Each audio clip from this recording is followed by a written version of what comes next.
ეს მუსიკა ოთახში რეალურად ისმის. კომპოზიციის ავტორები კი ამჯერად თავად მცენარეები არიან. თანამედროვე ტექნოლოგიამ ისიც მოახერხა, რომ მათი ენა, რომელიც აქამდე არ გვესმოდა, ახლა უკვე მუსიკად თარგმნა და გაგვაგებინა.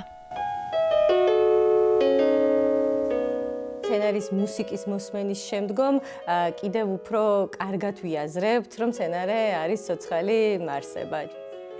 მცენარეებმა თავი ბგერებით შეგვახსენეს, თუმცა საინტერესოა, როგორ მუშაობს მათი თარჯიმანი. მცენარეებს შეუძლიათ ბიოელექტრული იმპულსების წარმოქმნა, რასაც ეს დივაისი გარდაქმნის უკვე მუსიკად. ან მცენარის ფოთოლში, ღეროში, ნიადაგში მუდმივად მიმდინარეობს ცოცხალი ბუნებრივი პროცესები, რასაც ესე ჩვენ ვერ ვხედავთ. აპარატში ჩაშენებული მიკროპროცესორი მცენარის შიგნით მიმდინარე ცვლილებებს აანალიზებს და მიღებულ ტალღოვან გრაფიკას ბგერებად თარგმნის.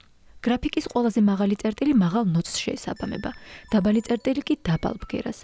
ცვლილების სიხშირე კი რიტმს ქმნის.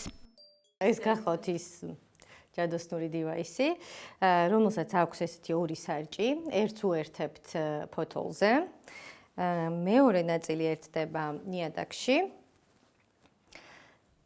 და შემდგომ წყლის შესხურების საშუალებით და როგორც გითხარით, შეგვიძლია შევეხოთ კიდევაც ფოთოლს.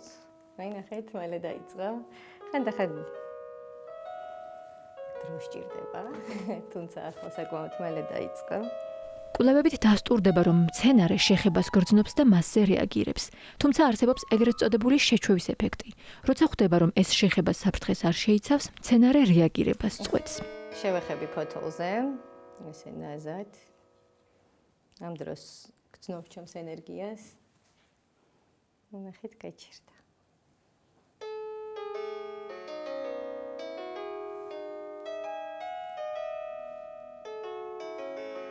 და უფრო აქტიურად დაიწყო. იგზნო ჩემი აქტიური ენერგია და უფრო აქტიურად დაიწყო ეს ჟღერადობა.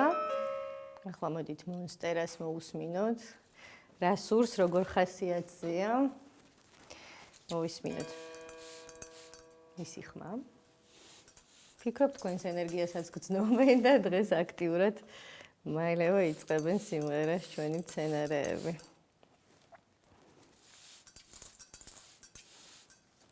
მცენარეში მუდმივად მიმდინარეობს ცოცხალი პროცესები, როგორც აღნიშნეთ და ეს ბიოელექტრული იმპულსები, რომელსაც აი ამ სარჭის საშუალებით, აი დაიწყო. ჩვენი ეს ჯადოსნური დივაისი გადმოგვცემს ამ მელოდიად და ამ დივაისს აქვს რამდენიმე ფუნქცია. ეს უფრო გასაგებია, როგორც პიანინოს ბგერები, ეს უფრო მედიტაციური ბგერები გახლავთ.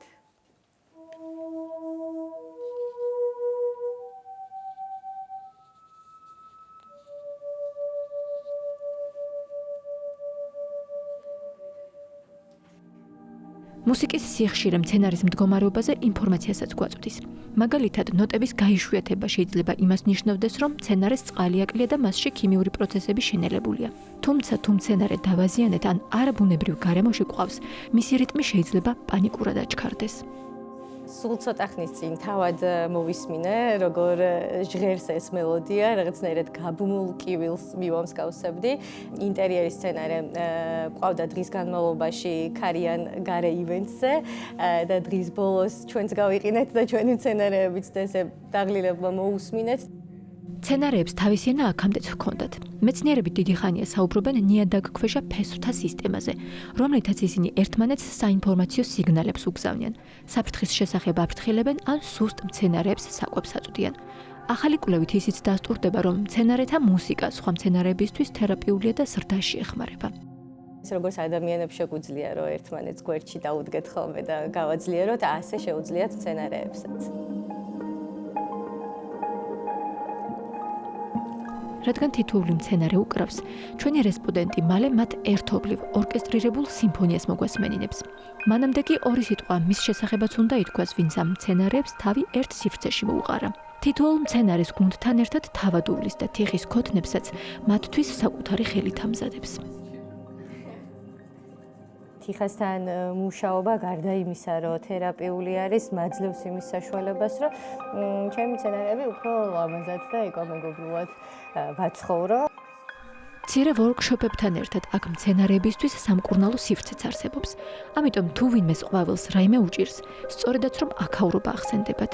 მოკავთ ხშირ შემთხვევაში დაავადებული მცენარე, ცუდად მყოფი მცენარე, რომელსაც თავად ვერ ეხმარებიან ადამიანები და ჩვენ მერე თელი გულით ვცდილობთ, რომ რაც შეიძლება მალე გამოვაჯამთელოთ მათი მცენარეები.